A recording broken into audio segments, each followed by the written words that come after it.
एक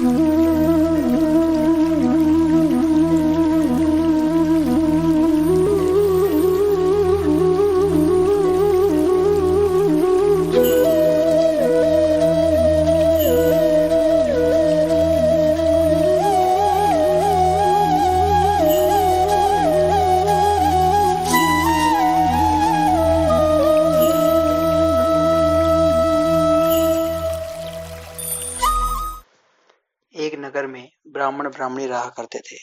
वह नित्य गंगा यमुना स्नान के लिए नदी तट पे जाते थे। एक दिन गंगा यमुना स्नान से लौटते हुए ब्राह्मणी ने कहा, हे ब्राह्मण देव, अपना भी पुत्र होता तो कितनी अच्छी बात होती। बहू आती, घर का काम करती, सेवा करती, पर मुझे तो जाकर अब भोजन बनाना होगा और सारा काम करना होगा।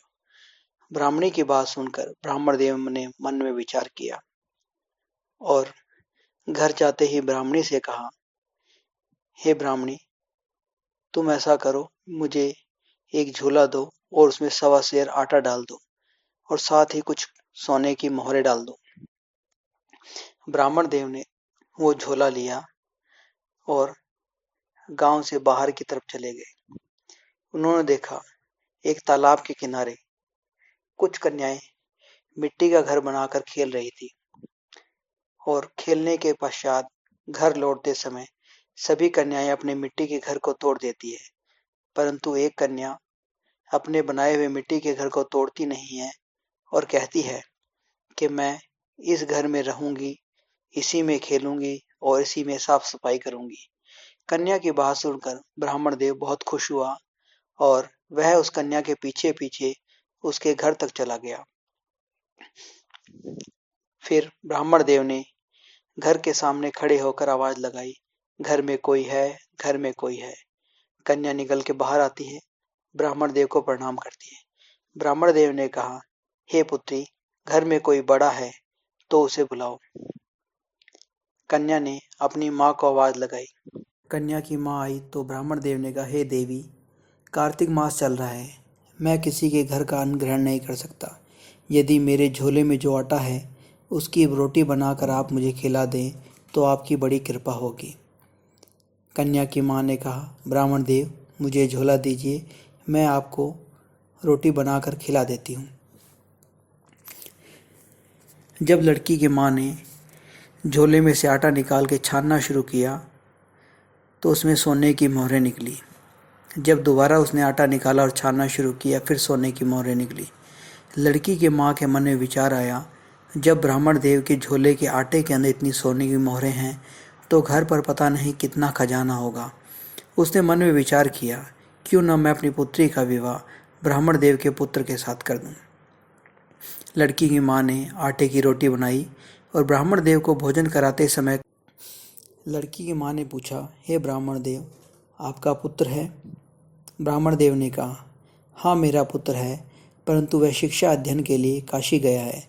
तो लड़की की माँ ने कहा, हे ब्राह्मण देव, मैं अपनी पुत्री का विवाह आपके पुत्र के साथ करना चाहती हूँ। तो ब्राह्मण देव ने कहा, हे देवी, मेरे पुत्र को काशी से शिक्षा अध्ययन करके लौटने में बहुत समय लगेगा। यदि आप खांड कटोरे के साथ विवाह करके अपनी पुत्री को मेरे साथ भेजना चाहते हो तो भेज सकते हो। लड़की की माँ ने वैसा ही किया। उसने खांड कटोरे के साथ अपनी पुत्री का विवाह करके ब्राह्मण देव के साथ भेज दिया। लड़की और ब्राह्मण देव जब नगर पहुंचते हैं तो ब्राह्मण देव ने ब्राह्मणी को आवाज़ लगाई और कहा, हे ब्राह्मणी, देख, मैं तेरे लिए बहू लेकर आया हूँ। तो ब्राह्मणी ने मन में विचार किया कि पहले तो गांव वाले मजाक करते थे, अब तो ब्राह्मण देव भी मजाक करने लगे। परंतु जैसे ही उसने दरवाज़ा खोला तो वह आश्चर्यचकित रह गई। वह बहू को देख के बहुत प्रसन्न हुई।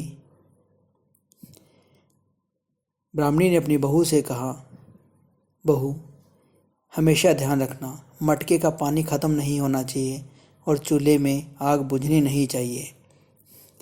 अब ब्राह्मण ब्राह्मणी नित्य गंगा यमुना स्नान के लिए जाते और बहू घर का सारा काम करती।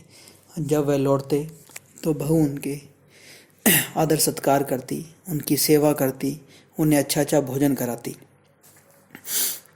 एक दिन जब ब्राह्मण ब्राह्मणी गंगा यमुना स्नान के लिए जाते हैं तो चूल्हे में आग बुझ जाती है।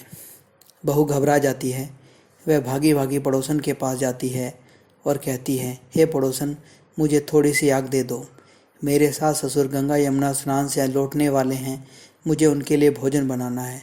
तो पड़ोसन ने कहा, अरे बेटी, ये ब्राह्मण ब्राह्मणी तेरे साथ छल कर रहे हैं, इनका कोई पुत्र नहीं है, ये तो अपनी सेवा कराने के लिए तुझे लेके आए हैं। तो बहू ने कहा, अब मैं क्या करूं? पड़ोसन ने कहा, तू ऐसा करना, जब वह लौट के आए उनका आदर सत्कार मत करना, जली हुई रोटी परोसना, खीर की चम्मच सब्जी में और सब्जी की चम्मच खीर में कर देना। बहू ने वैसा ही किया। ब्राह्मण ब्राह्मणी के आने पर उनका आदर सत्कार नहीं किया, उन्हें जली हुई रोटी परोसी, खीर की चम्मच सब्जी में और सब्जी की चम्मच खीर में कर दी।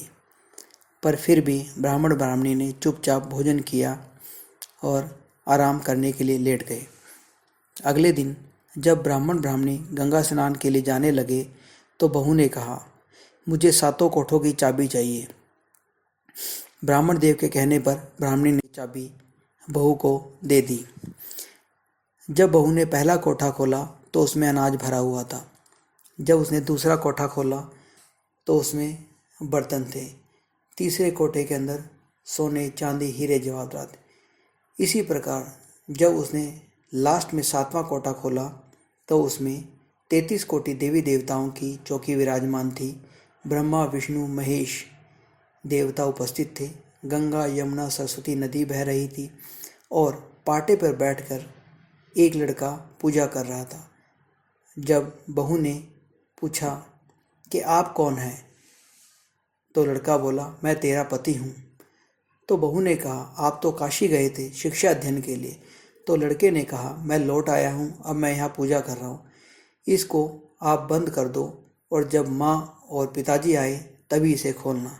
बहू बहुत प्रसन्न होती है। उसने मन में विचार किया, पड़ोसन तो झूठ बोल रही थी, मेरा पति तो है और वो यहाँ पूजा पाठ कर रहा है। बहू अच्छे से तैयार होती है, घर की साफ सफाई करती है, अच्छा भोजन बनाती है, ब्राह्मण ब्राह्मणी के आने पर उनका आदर सत्कार करती है, अन्य अच्छे से भोजन कराती है।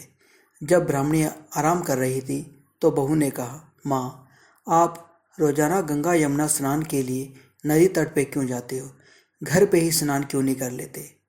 ब्राह्मणी मुस्कुराई और कहा, अरे बहू, घर पे कोई गंगा यमुना नदी थोड़ी बहती है जो घर पे हम स्नान कर सकते हैं। स्नान करने के लिए तो हमें नदी तट पर ही जाना पड़ेगा। तो बहू ने कहा, नहीं माँ, हमारे घर में भी गंगा यमुना सरस्वती नदी बहती है। ब्राह्मणी आश्चर्यचकित होकर पूछती है, कहाँ पर? तो बहू ने कहा, चलो मैं आपको दिखाती हूँ। उसने 7वां कोठा खोलकर जैसे ही दिखाया तो ब्राह्मणी देखकर आश्चर्यचकित हो जाती है। वहाँ 33 कोटि देवी देवताओं की चौकी विराजमान होती है। ब्रह्मा विष्णु महेश देवता उपस्थित होते हैं। गंगा यमुना सरस्वती नदी बह रही होती है। वहीं पर पाटे पे बैठकर एक लड़का पूजा कर रहा होता है। ब्राह्मणी ने कहा, हे पुत्र, तुम कौन हो? तो लड़के ने कहा, माँ, मैं तुम्हारा बेटा हूँ। ब्राह्मणी ने कहा, अरे हमारी तो कोई संतान ही नहीं है, तुम मेरे पुत्र कैसे हो सकते हो? तो लड़के ने कहा, मुझे कार्तिक देव ने आपकी सेवा के लिए भेजा है और मैं आपके साथ ही रहूँगा। जब ये बात ब्राह्मण देव को पता चली तो वह गांव के विद्वान पंडितों के पास गए और पूछा कि इसका कोई समाधान बताइए। विद्वान पंडितों ने कहा, एक तरफ ब्राह्मण ब्राह्मणी खड़े हो जाएं और दूसरी तरफ बेटा और बहू। यदि चमड़े का चोला फटकर छाती से दूध की धार निकलकर लड़के की दाढ़ी मूंछ पे जाए और वह भीग जाए तो यह ब्राह्मण ब्राह्मणी का पुत्र है। वैसा ही होता है, चमड़े का चोला फटता है, छाती से दूध की धार निकलती है और वह लड़के की दाढ़ी मूंछ पे जाके गिरती है और वह भीग जाती है, तो विद्वान पंडित ये सिद्ध कर देते हैं इस प्रकार से कि यह ब्राह्मण ब्राह्मणी का ही पुत्र है। अब ब्राह्मण ब्राह्मणी और बेटा और बहू खुशी खुशी रहते हैं। हे कार्तिक देव, जैसा ब्राह्मण ब्राह्मणी को दिया वैसा सभी को देना।